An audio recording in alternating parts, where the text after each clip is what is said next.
2025년 새해를 드디어 맞이했습니다. 우리 모든 성도님들께 주님의 평강과 은혜 축복이 넘치는 2025 새해 되시기를 축복드리고요. 새해 복 많이 받으시기를 축복합니다. 오늘은 여호와는 나의 목자시니 우리 시편 23편의 찬양 메리 맥도널드의 그 버전으로 함께 찬양하고요.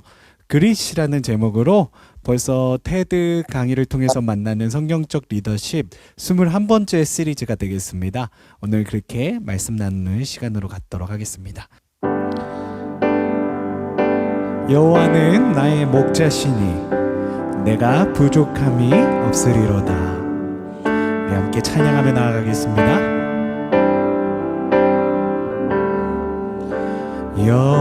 여호와는 나의 목자시니 내가 부족함 없으리.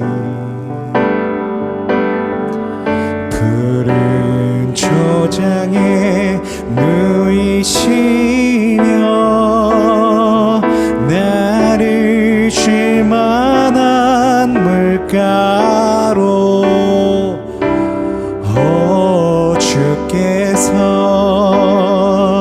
인도하네. 내가 음침한 골짜기라도 두려워하지 않음은 주께서 나와 함께 하시며 나를 안위해 주시네. 오 주께서 인도하네. 그 손길로 인도하네. 따스한 손길로 인도해. 언제든지 어디서나 변치 않고 사랑해. 그 손길로 인도하네. 사랑의 손길로 인도해.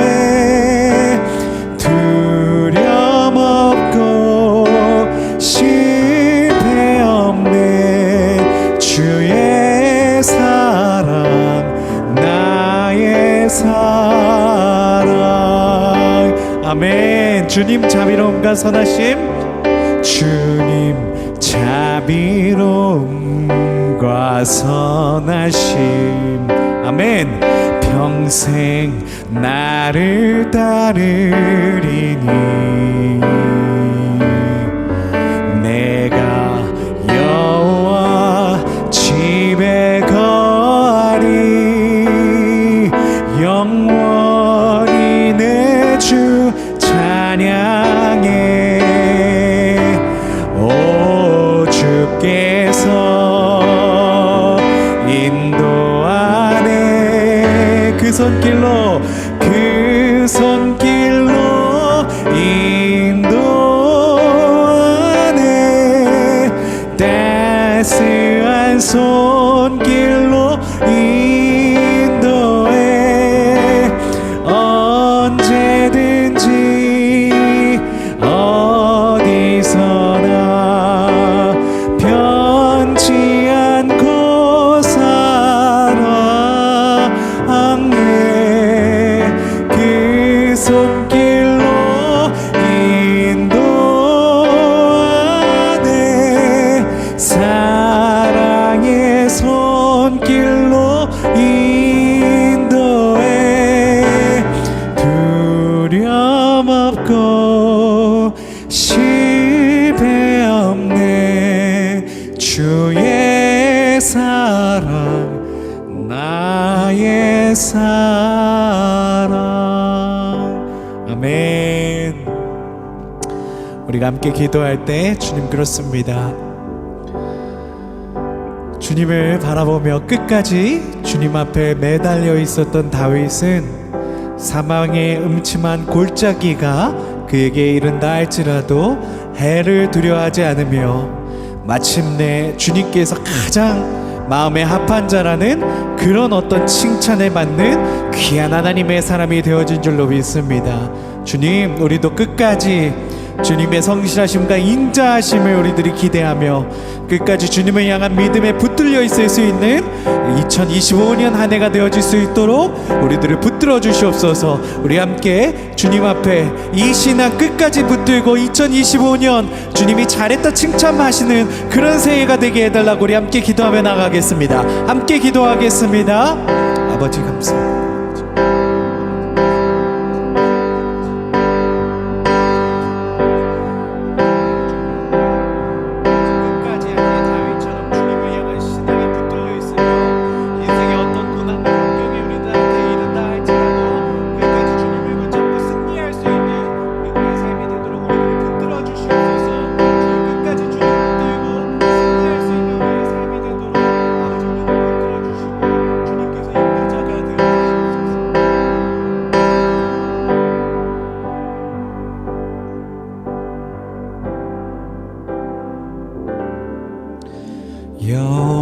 여호와는 나의 목자시니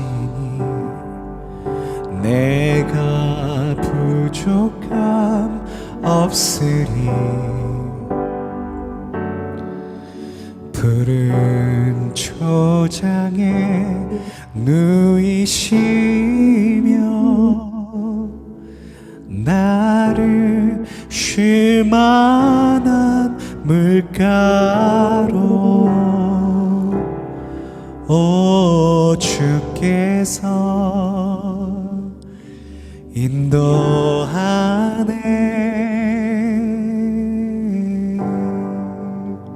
아멘.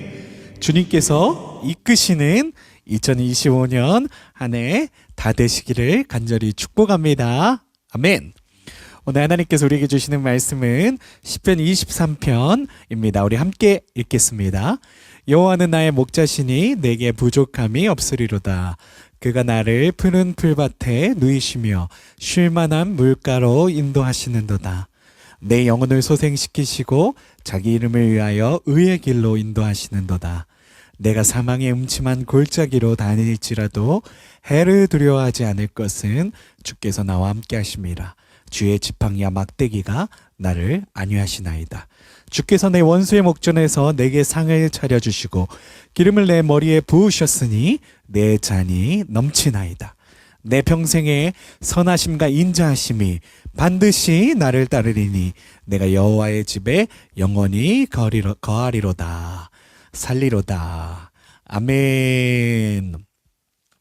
아멘. 오늘은 그릿이라고 하는 제목으로 함께 말씀 나누는 시간으로 나아가도록 하겠습니다.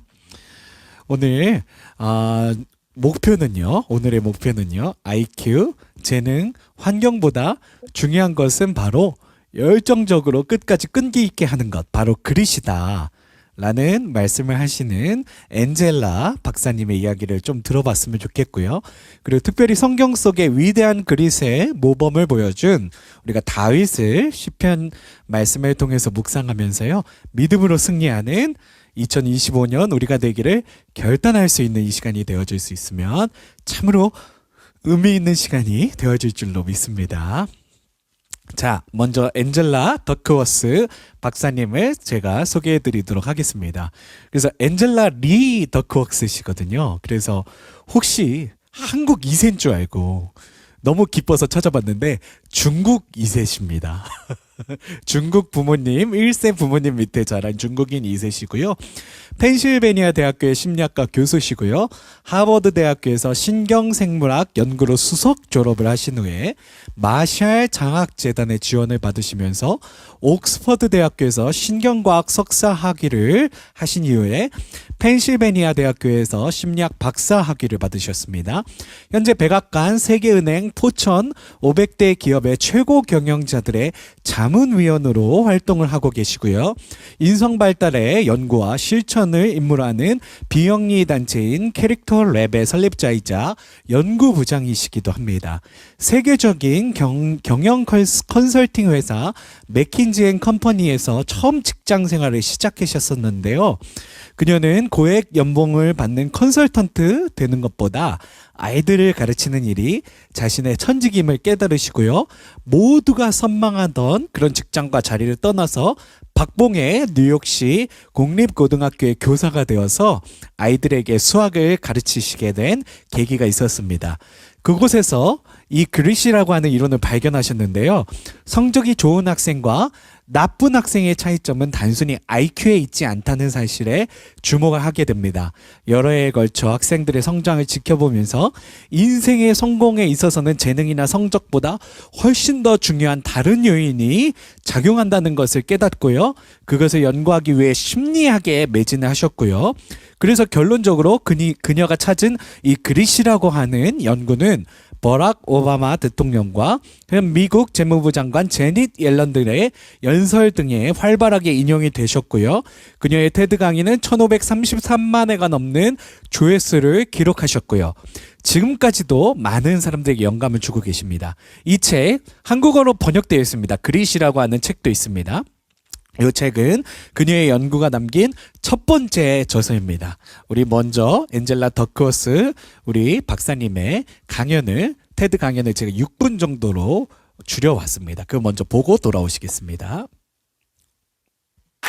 When I was 27 years old, I left a very demanding job in management consulting for a job that was even more demanding, teaching. I went to teach 7th graders math in the New York City public schools. And like any teacher, I made quizzes and tests, I gave out homework assignments. When the work came back, I calculated grades. What struck me was that IQ was not the only difference between my best and my worst students. Some of my strongest performers did not have stratospheric IQ scores. Some of my smartest kids weren't doing so well. And that got me thinking. The kinds of things you need to learn in 7th grade math, sure, they're hard. Ratios, decimals, the area of a parallelogram. But these concepts are not impossible. And I was firmly convinced that every one of my students could learn the material if they worked hard and long enough. After several more years of teaching, I came to the conclusion that what we need in education is a much better understanding of students and learning from a motivational perspective, from a psychological perspective. In education, the one thing we know how to measure best is IQ. But what if doing well in school and in life depends on much more than your ability to learn quickly and easily? So I left the classroom and I went to graduate school to become a psychologist. I started studying kids and adults in all kinds of super challenging settings. And in every study, my question was, who is successful here and why? My research team and I went to West Point Military Academy. We tried to predict which cadets would stay in military training and which would drop out. We went to the National Spelling Bee and tried to predict which children would advance farthest in competition. We studied rookie teachers working in really tough neighborhoods, asking which teachers are still going to be here in teaching by the end of the school year. And of those, who will be the most effective at improving learning outcomes for their students? We partnered with private companies, asking which of these salespeople is going to keep their jobs and who's going to earn the most money. In all those very different contexts, one characteristic emerged as a significant predictor of success. And it wasn't social intelligence, it wasn't good looks, physical health, and it wasn't IQ. It was grit. Grit is passion and perseverance for very long-term goals. Grit is having stamina. Grit is sticking with your future, day in, day out, not just for the week, not just for the month, but for years, and working really hard to make that future a reality. Grit is living life like it's a marathon, not a sprint. A few years ago, I started studying grit in the Chicago public schools. I asked thousands of high school juniors to take grit questionnaires, and then waited around more than a year to see who would graduate. Turns out that grittier kids were significantly more likely to graduate, even when I matched them on every characteristic I could measure. Things like family income, standardized achievement test scores, even how safe kids felt when they were at school. So it's not just at West Point or the National Spelling Bee that grit matters, it's also in school, especially for kids at risk for dropping out. To me, the most shocking thing about grit is how little we know, how little science knows about building it. Every day, parents and teachers ask me, how do I build grit in kids? What do I do to teach kids a solid work ethic? How do I keep them motivated for the long run? The honest answer is, I don't know. What I do know is that talent doesn't make you gritty. Our data show very clearly that there are many talented individuals who simply do not follow through on their commitments. In fact, in our data, grit is usually unrelated or even inversely related to measures of talent. So far, the best idea I've heard about building grit in kids is something called growth mindset. This is an idea developed at Stanford University by Carol Dweck, and it is the belief that the ability to learn is not fixed, that it can change with your effort. Dr. Dweck has shown that when kids read and learn about the brain and how it changes and grows in response to challenge, they're much more likely to persevere when they fail because they don't believe that failure is a permanent condition. So growth mindset is a great idea for building grit, but we need more. And that's where I'm going to end my remarks, because that's where we are. That's the work that stands before us. We need to take our best ideas, our strongest intuitions, and we need to test them. We need to measure whether we've been successful, and we have to be willing to fail, to be wrong, to start over again with lessons learned. In other words, we need to be gritty about getting our kids grittier. Thank you. 안젤라 박사님은요, 이 그릿에 대해서 특별히 근성이라고 그러셨죠. 한국말로 번역될 근성에 대해서 특별히 열심히 연구하시면서 특별히 아이들 교육에 관련해서 이 그릿이 너무 중요하다는 말씀하고 계시는 거예요. 그래서 이 그릿을 어떻게 발달시켜 주실 수 있을 것인가, 부모들이 그리고 교사들이 그리고 모든 어떤 사람들에게 어떻게 그릿을 발달시켜주고 조금 더 이렇게 그릿을 성장시킬 수 있는 그런 방법을 찾을 수 있을까를 계속해서 연구하고 계십니다. 여기서 우리가 동영상을 보면서 보셨던 것처럼 요새 뭐 한국 사람들은 뭐 금수저다, 뭐 흙수저다, 뭐 이런 얘기 많이 하잖아요. 그게 뭐 부모랑 뭐 어떤 그 주변에 도움이 있어야만 성공할 수 있다. 개천에서 용나는 시대가 끝났다. 뭐 이런 얘기를 하면서 자신의 신세 한탄을 하는 것 같기도 해요. 요새 젊은 사람들이. 근데 엔젤라 박사님은 다른 이야기를 하고 계시는 거예요. 아무리 가정 환경이 좋아도 이 그릿이 없으면 끝까지 하려고 하는 이 어떤 근성이 없으면 이 사람 절대 성공할 수 없다라는 이야기를 하는 거예요. 그래서 운, 재능, 가정 환경, 이게 성공을 결정짓는 열쇠가 아니라 진짜 열쇠는 바로 근성이라고 말씀하신 그릿에 있다라는 말씀을 이제 안젤라 박사님이 하고 계시는 겁니다. 자, 그래서 여기서도 이렇게 말씀하고 계시죠. 그래서 성공의 조건은 노력의 왕과 좌절에 대응하는 태도에 달려 있다. 우리가 얼마나 노력을 퍼부을 수 있으며 얼마나 끝까지 퍼붓는 게 중요하고요. 그리고 좌절, 특별히 우리 인생에 늘 굴곡이 있는데 특별히 이렇게 나온에 이런 떨어지는 낭떠러지와 같은 그런 어떤 어려움 가운데서 어떻게 대응을 할 것인가, 여기에 달려있다라는 거죠. 그래서 성공은 결론적으로 재능 곱하기, 재능이 중요하긴 하겠죠. 하지만 재능은 그저 이제 기본적으로 주어진 것이다, 이런 말씀하고 계시고요. 노력 2개를 곱한 게 더 중요하다. 그게 성공에서 굉장히 중요하다. 그러니까 노력 두 개가 곱해져야 되기 때문에 더 중요하다는 말씀을 하고 계시는 것을 우리가 볼 수 있습니다. 자, 그러면 알겠어요. 이렇게 그릿이 근성이 끝까지 하려고 하는 그게 더 중요하다는 건 알겠는데 이걸 어떻게 키우냐? 지금 그 말씀을 하시는 거잖아요. 나도 잘 모르겠다. 그런 얘기 하셨지만 이 책에서는 제가 2장 3장에 나오는 내용이에요. 그래서 2장 3장에 나오는 내용을 좀 이렇게 묶었어요. 2장에서 4개가 나오고요. 3장에서 2개가 나와요. 그래서 2장에 나온 4개는 뭐냐면 열정, 관심사를 분명히 하는 것. 그러니까 내가 정말 가슴이 뛰는 일이 무엇인가를 찾는 거죠.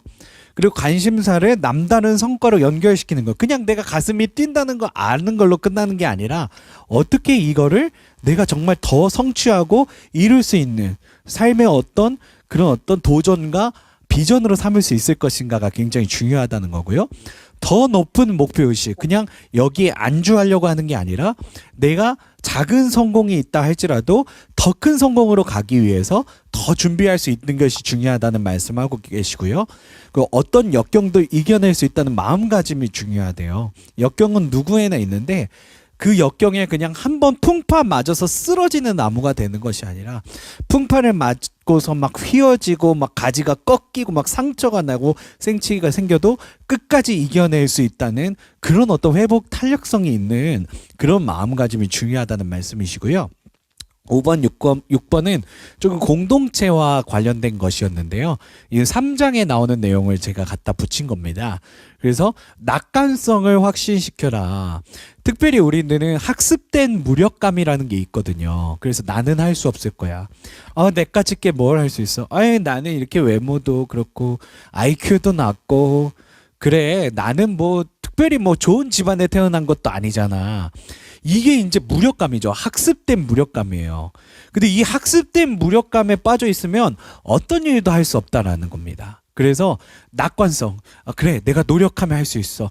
개천에서 용나는 시대가 끝났다고 모든 사람들이 말해. 하지만 그럼에도 불구하고 지금도 최선을 다해서 정말 자신의 어떤 목표를 가지고 모든 것을 쏘아붙는 사람들은 정말 놀라운 일들을 이뤄내는 시대에 살고 있다는 걸 알아. 그래. 나는 할 수 있을 거야. 나는 끝까지 해볼 거야. 나는 누구도 인정해주지 않지만 이 일을 향해서 나의 목숨을 걸어볼 거야. 라고 말하는 이 낙관성을 이 조직 문화에서 그리고 자기 자신에게 굉장히 이렇게 확신시키는 게 굉장히 중요하다라는 말씀하고 계시고요. 특별히 이 그릿은요. 조직 문화를 통해서 확산이 되는데요. 이 교회도 마찬가지예요. 교회가 이런 어떤 긍정적인 마인드셋 이런 낙관적인 마인드셋을 심어주는 역할을 해야 된다라는 거예요. 실제로 저는 중고등학교 때 굉장히 저 스스로는 굉장히 자존감도 낮고요. 아까 말씀드렸던 학습된 무기력이 좀 저한테 많이 있었던 것 같아요. 내가 뭐해서 뭘 할 수 있겠어. 내까짓 게 뭘 할 수 있겠어. 막 그런 어떤 자존감이 굉장히 낮은 상태에 있었던 것 같습니다. 근데 저는 교회에서 늘 목사님 말씀을 통해서 굉장히 도전을 많이 받았는데 교회에서 목사님이 그러셨거든요. 정말 성경의 인물들을 우리들에게 가르쳐 주시면서 할 수 있다고 그리고 긍정적인 마인드셋을 갖고 도전하면은 정말 할 수 있거든이 무엇이냐 믿는 자에게 능치 못함이 없느니라 라는 말씀을 가지고서 이렇게 도전해 주셨었거든요.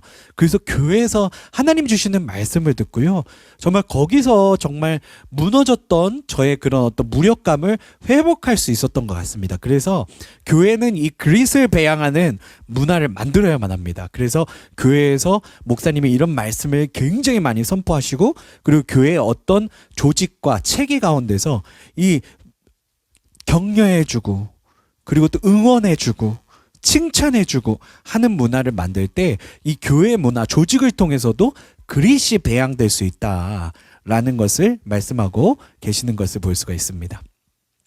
자, 그리고 이거는 회복력에 대한 그 책에서 9장에 나오는 그 쥐로 이렇게 실험했던 쥐 실험에 대한 내용을 제가 굉장히 인상 깊어서 마지막으로 이렇게 발췌를 해왔는데요. 그 내용 원문 그대로 읽어드리겠습니다. 그렇다.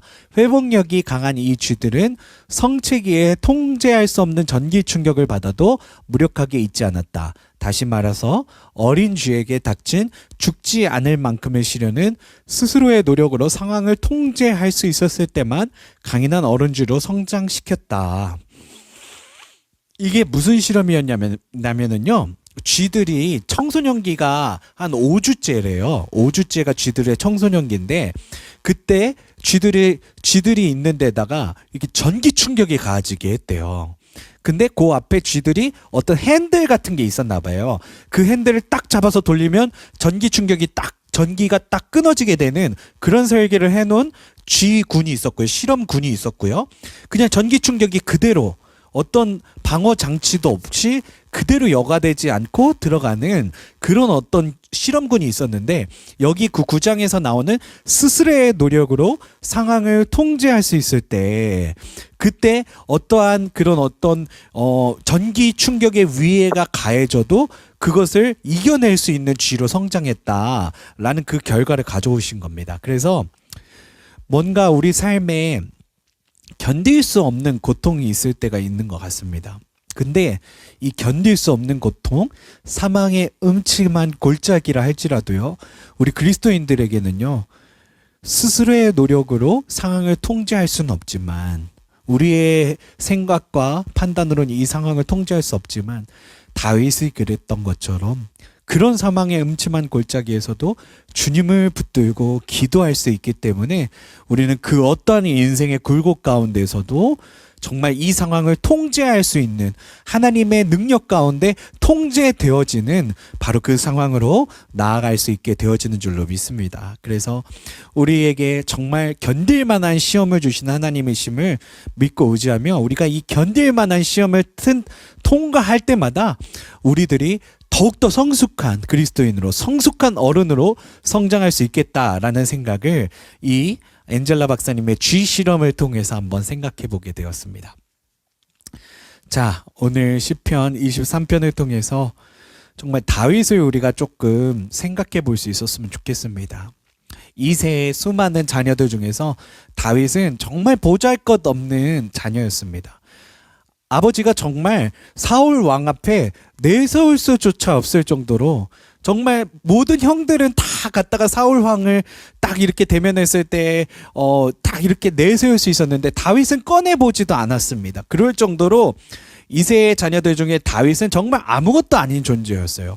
막내 중에 막내였고 정말 보잘것없는 그런 자녀였습니다. 근데 성경에서 가장 위대한 인물, 마침내 하나님의 마음에 합한 사람이라고 말씀하셨고 그 가운데 예수님이 그 가운데 태어나게 된 그 위대한 성경의 인물은 바로 다윗이 되었습니다. 그 용모가 출중하고 잘났고 첫째고 둘째고 셋째고 했던 이세의 다른 형들이 다윗의 다른 형들이 성경의 위대한 인물이 되는 것이 아니라 다윗이 그 하나님의 정말 역사를 새롭게 쓴 인물이 되었습니다. 그 이유는 무엇입니까? 다윗은 정말 어떠한 사망의 골짜기라 할지라도 주님께서 나와 함께 계심을 믿고 끝까지 모든 일에 주님께 의탁드리고 기도하고 주님과 함께 걸었던 인생이었습니다. 그렇기 때문에 그에게는 정말 인간적으로요 도저히 극복할 수 없는 시련이에요. 아까 전기 충격에서 쥐가 핸들을 꺾으면 전기 충격을 벗어날 수 있었죠. 이거는 통제 가능한 그런 어떤 고통이잖아요. 근데 다윗의 고통은요, 세상에 이게 인간적으로 이해할 수 없을 정도의 고통인 게 한 나라의 전제군주 사울 왕이 군대를 풀어서 자기를 죽이겠다고 쫓아와요. 이게 얼마나 큰 고통이었을까요? 한 나라의 전제군주가 그때 당시 군주는요 정말 한 사람 정도는 정말 소리 소문도 없이 없애버릴 수 있는 엄청난 그런 어떤 권능을 가진 군주제였습니다.